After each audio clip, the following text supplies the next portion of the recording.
Bienvenue sur Nexus des Savoirs.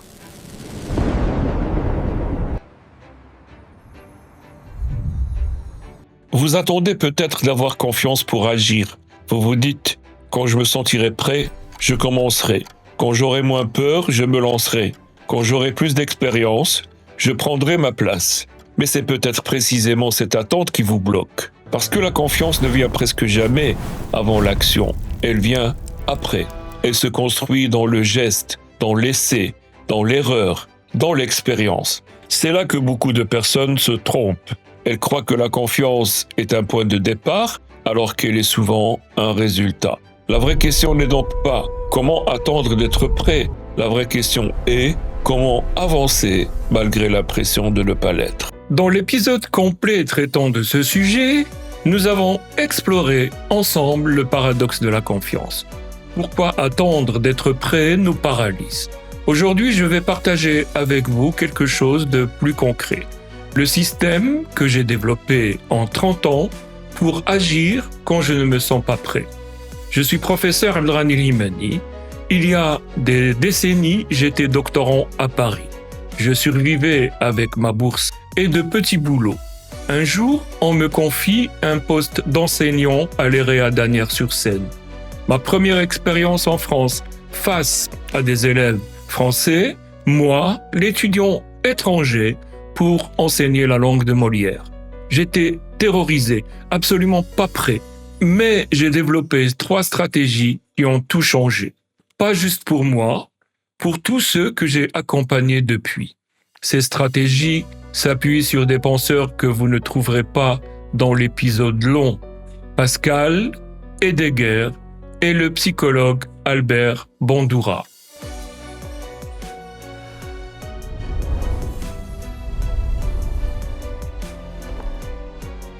Blaise Pascal, au XVIIe siècle, développe une idée étonnante dans ses pensées. Face à l'existence de Dieu, question qu'on ne peut jamais trancher avec certitude, il propose de parier. Mais voici le point crucial que tout le monde oublie. Pascal dit que c'est en pariant, en agissant comme si, que la conviction viendra, pas l'inverse. Il écrit « Il faut parier » et en pariant, la foi viendra par l'habitude. L'action précède donc la croyance. Le geste précède la certitude. Quand j'ai accepté ce poste à Asnières, je n'avais aucune certitude. Je ne savais pas si ma pédagogie fonctionnerait, si les élèves m'écouteraient, si j'allais être à la hauteur. Mais j'ai fait le pari. Non pas parce que j'étais confiant, mais parce que j'ai accepté l'incertitude comme condition de l'action. Concrètement, voici ce que je fais. Face à une décision qui me paralyse, je ne cherche plus la certitude. Je me demande quel est le pari raisonnable ici. Pour Asnières, le pari était si je prépare sérieusement, si j'écoute ces jeunes, il y a une chance raisonnable que ça marche. Pas de garantie, juste une probabilité suffisante pour agir. Et c'est en agissant, en préparant mes premiers cours, en ajustant ma méthode semaine après semaine, que la confiance est née. Pascal avait raison. La conviction naît du pari, pas avant.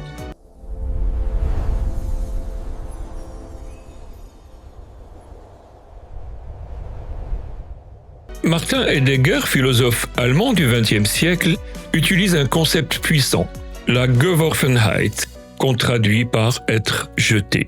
Nous sommes jetés dans l'existence, pas invités poliment, jetés, sans mode d'emploi, sans préparation, sans avoir choisi les circonstances. Heidegger dit que nous découvrons toujours déjà embarqués dans des situations que nous n'avons pas choisies. Ce concept m'a libéré d'une illusion, l'idée qu'on pourrait un jour être parfaitement préparé. À l'EREA d'Asnières, je n'ai pas choisi d'être doctorant étranger face à des élèves français. Je n'ai pas choisi ce moment précis de ma vie pour devenir enseignant. J'étais jeté dans cette situation. La question n'était plus « suis-je prêt ?», mais comment habiter cette situation où je suis déjà jeté. Concrètement, voici ce que ça change. Au lieu de résister au manque de préparation, je l'accueille comme la condition normale de l'existence. Je me dis, bien sûr que je ne suis pas totalement prêt, personne ne l'est jamais. La vie nous jette dans des situations et on apprend en les habitant. Cette acceptation dissout une grande part de l'angoisse. Parce que l'angoisse naît souvent de la croyance qu'on devrait être prêt, qu'on aurait dû mieux se préparer. Heidegger nous rappelle, non, c'est normal de ne pas être prêt. C'est la structure même de l'existence humaine.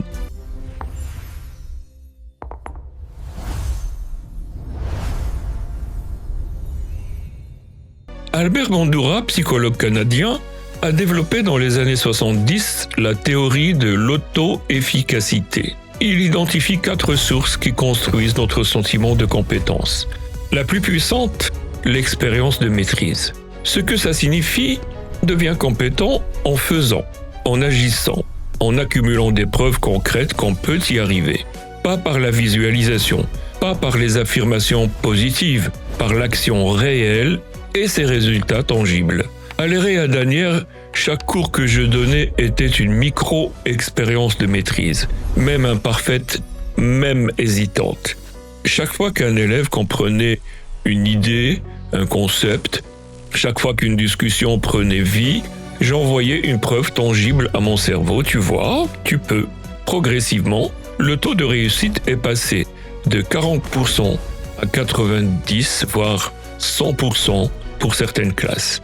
Cette progression n'était pas magique, c'est l'accumulation de centaines de petites expériences de maîtrise. Concrètement, je fais ceci.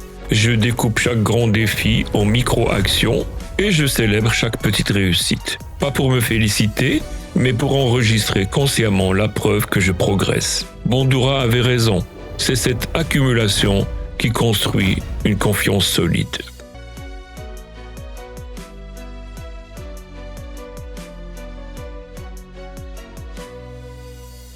Voilà donc mon système en 3 stratégies. Parier sur l'action avec Pascal, accepter d'être jeté avec Heidegger, construire par l'expérience avec Bandura. Ce ne sont pas des concepts abstraits, ce sont des outils que j'utilise encore aujourd'hui face à chaque nouveau défi. Dans l'épisode long, vous trouverez le cadre philosophique complet avec Sartre, Byung-Chul Han et d'autres. Ici, je vous ai donné le mode d'emploi pratique. À vous maintenant.